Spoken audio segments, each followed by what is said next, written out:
যে কোনো সময় সচল হতে পারে আওয়ামী লীগের কার্যক্রম। প্রধান উপদেষ্টার এমন বক্তব্যে তীব্র প্রতিক্রিয়া রাজনৈতিক অঙ্গনে। বিএনপি নেতারা বলছেন, সরকার প্রধানের এমন মন্তব্য জুলাই অভ্যুত্থানের চেতনার সঙ্গে সাংঘর্ষিক।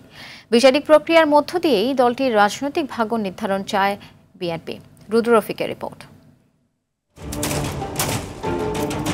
২৪ জুলাই আগস্টে সরকারি চাকরিতে কোটা বিরোধী আন্দোলনে ছাত্র জনতার প্রতিরোধের মুখে দেশ ছাড়তে বাধ্য হন তৎকালীন সরকার প্রধান ও আওয়ামী লীগ সভানেত্রী শেখ হাসিনা। ৩৬ দিনের এই আন্দোলনে ঝরে যায় সহস্রাধিক প্রাণ। শেষ হয় আওয়ামী লীগের ১৬ বছরের স্বৈরশাসন আমল। গণঅভ্যুত্থান পরবর্তী সময়ে দফায় দফায় আওয়ামী লীগ নিষিদ্ধের দাবি ওঠে। এনসিপি, জামাত সহ বেশ কয়েকটি দলের আন্দোলনের মুখে চলতি বছরের ১২ মে বিচার শেষ না হওয়া পর্যন্ত আওয়ামী লীগ ও তার সহযোগী সংগঠনের কার্যক্রম নিষিদ্ধ করে সরকার। সেই সাথে রাজনৈতিক দলটির নিবন্ধনও স্থগিত করা হয়। আওয়ামী লীগের যাবতীয় কার্যক্রম নিষিদ্ধ করার সিদ্ধান্ত গ্রহণ করা হয়েছে। সম্প্রতি জাতিসংঘ সাধারণ পরিষদের অধিবেশনের ফাঁকে বিদেশি গণমাধ্যমে দেওয়া এক সাক্ষাৎকারে প্রধান উপদেষ্টা অধ্যাপক ডক্টর মোহাম্মদ ইউনূস বলেন, আওয়ামী লীগের কার্যক্রমের উপর নিষেধাজ্ঞা যে কোনো সময় তুলে নেওয়া হতে পারে। তার এই বক্তব্য জনমনে বিভ্রান্তি তৈরি করেছে বলে মনে করেন বিএনপির এই নেতা। মাননীয় প্রধান উপদেষ্টার প্রশ্নে সেই ব্যাখ্যাটা থাকলে ভালো হতো যে বিচারিক প্রক্রিয়ার মধ্য দিয়ে আওয়ামী লীগের রাজনৈতিক ভবিষ্যৎ নির্ধারিত হবে।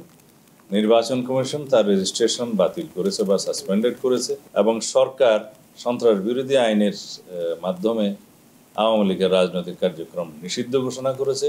বিচার প্রক্রিয়ার মধ্য দিয়ে আওয়ামী লীগের রাজনীতি সচল হলেও তা নিয়ে কোনো চাপ অনুভব করছে না বিএনপি। আমরা তো আওয়ামী লীগকে ফেস করে নির্বাচন করে এদেশে পার্লামেন্টের সদস্য হয়েছে। আর বিশেষ করে আমার সিটে আওয়ামী লীগের একজন হেভিওয়েট ছিল, তাকে ইলেকশন করে আমি যদি জয়লাভ করতে পারি, এখন এসে আওয়ামী লীগের কিছুই নেই, মানুষের কাছে বিচারিত, তাদের নিয়ে চাপ ফিল করে তো আমার কিছু নাই।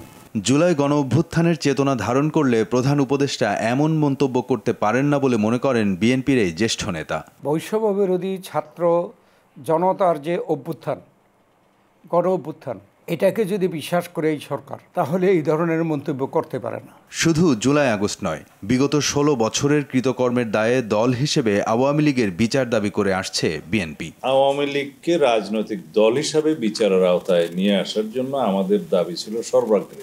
রুদ্র রফিক, RTV, ঢাকা।